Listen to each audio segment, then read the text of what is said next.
ఎన్నో వేల పుష్కరాల చరిత్ర కలిగిన భూకైలాసగిరి క్షేత్రమునందు అధర్మాన్ని ఎదిరించడానికి ఒక మూగజీవికి దుర్మార్గుడికి మధ్య జరిగిన ధర్మయుద్ధం.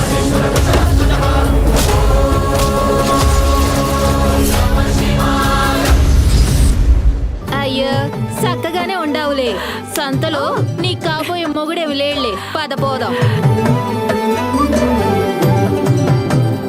ఆడది ఆకాశం అయితే సూర్యుడు ముగుళ్ళంటాడు. ఆకాశంలో సూర్యుడు లేకపోతే ఏమవుతుంది? చీకటి అవుతుంది. అలాగే నీ నుదుటి మీద బొట్టు లేకపోతే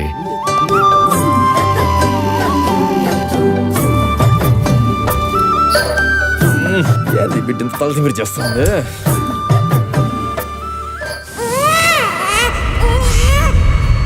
నేను శివపురం వెళ్ళాను.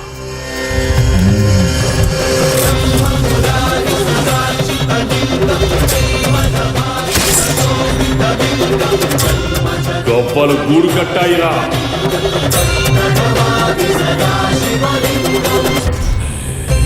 ఇది రొంబ పెరియ డీల్టా.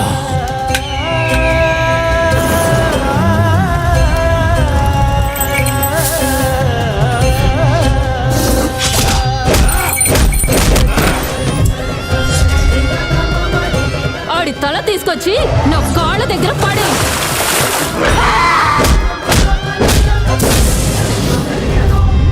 నా బతికేందో అది ఎట్టా పోతా ఉండదు, తెలియక చచ్చిపోతా ఉండదు.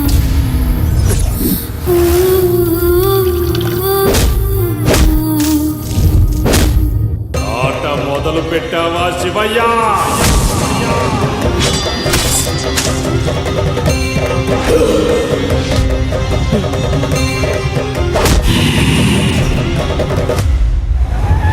రెండు పుష్కరాల క్రితం ఆగిపోయిన మహాయజ్ఞాన్ని పూర్తి చేయడానికి ఒకడొస్తున్నాడు.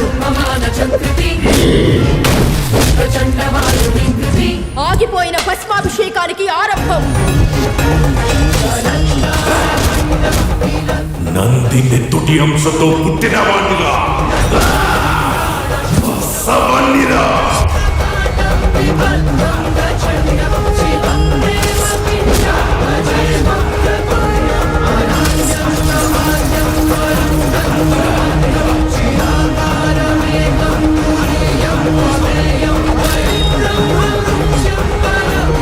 అఖండ భూగోళాన్ని కంటికి రెప్పలా కాపాడుతున్న భూకైలాస త్రినేత్రుణ్ణి